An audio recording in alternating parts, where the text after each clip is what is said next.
Hi everyone. In today's video I want to share with you the number one thing that you can do to dramatically improve your chess. For me, this is the biggest tip I can give when it comes to playing better online chess. If you do this one thing for, let's say, an hour a day, very consistently, you will see your chess rating explode. And the great thing about this is it applies to beginners exactly the same as it does to expert players. So it really is something to double down on in order to explode your chess. And without further ado, the number one thing you should be doing is tactics. Tactics. You must practice your tactics to improve your chess. So I've logged on to chess.com here and I've navigated to the puzzles section. If you look at the left hand toolbar here, you can see the third section down, we've got puzzles. And from here, you can then navigate into the different puzzle categories, which you can see listed out here. So I don't want to deep dive on each one of these categories in this video, but I will briefly give an overview of what each one covers. So if I click into puzzles at the top here, we can see that this now loads a list of subcategories on the right hand side here. So puzzles is the most basic form of puzzle training. As you can see there, it will load a puzzle for you to start playing through.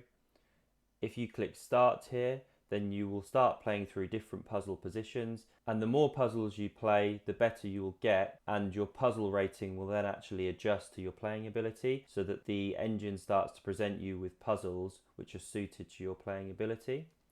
If I just come back here, we can then also see there's this puzzle rush section.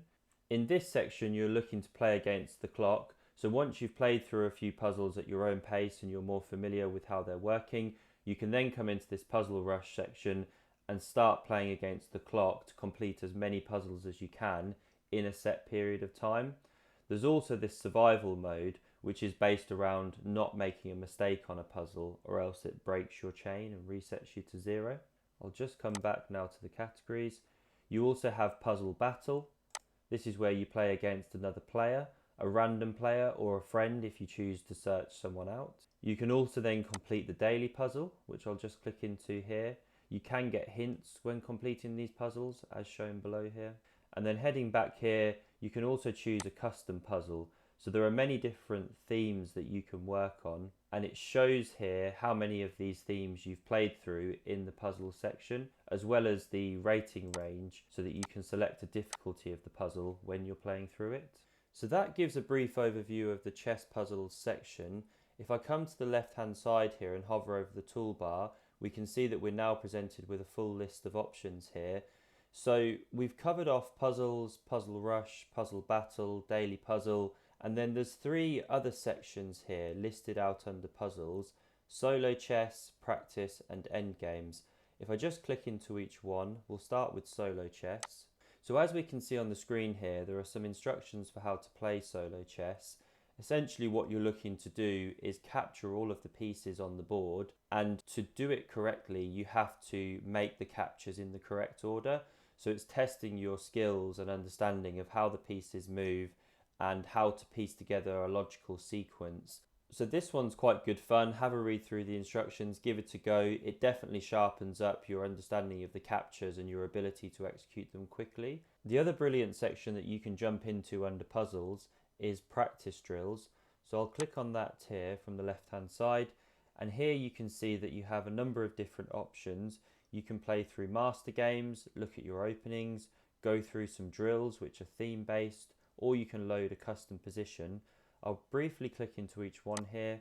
So under master games you can load up classic or world championship games. I'll click into classic games, and you then have a ton of games you can start looking at. If I click into the first one here, you'll see that you have 2 modes, practice mode or learn mode. Under the learn mode, you can click into the lesson, and as you play through the lesson, you'll be given hints and tips on how the master played and what move you should play in the position. Once you've done that and gotten familiar, you can then go into the practice mode and play through the same critical position as one of the colours, and you can also then set the engine level so that the opponent you're playing against will play to your playing ability in their move responses. So it's a really good section of the puzzle area to sharpen up not just your tactics but also your strategic understanding of positions. I'll just come back now to the home page of the practice drills.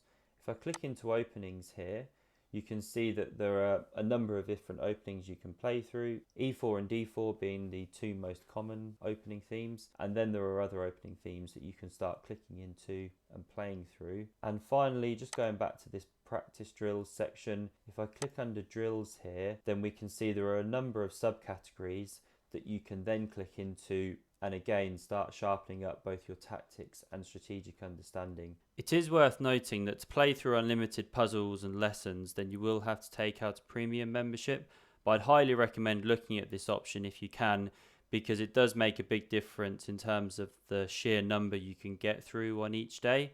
I've dropped a link down in the description of this video below, so if you do want to follow through and take out a membership, then you can follow that link and it greatly helps out the channel by doing so. Coming back to the left hand side here then, under the puzzles section, I'll click into the final area, which is end games. Again, really fantastic area. I think you get the idea by this stage that everything is themed. You can click into the area that you most want to practice, and I would definitely recommend that you put the time into the end game, because if you have an understanding of common end games and how to win them, then you can look to achieve those positions when you're playing through the middle game and thinking about plans and strategies. So make sure you check out this area as well, and it will really start to sharpen up your game. Thanks very much for watching. I hope you found that helpful. Let me know how you get on in the comments below. Don't forget to like, share, subscribe, and I hope to see you again on a future video.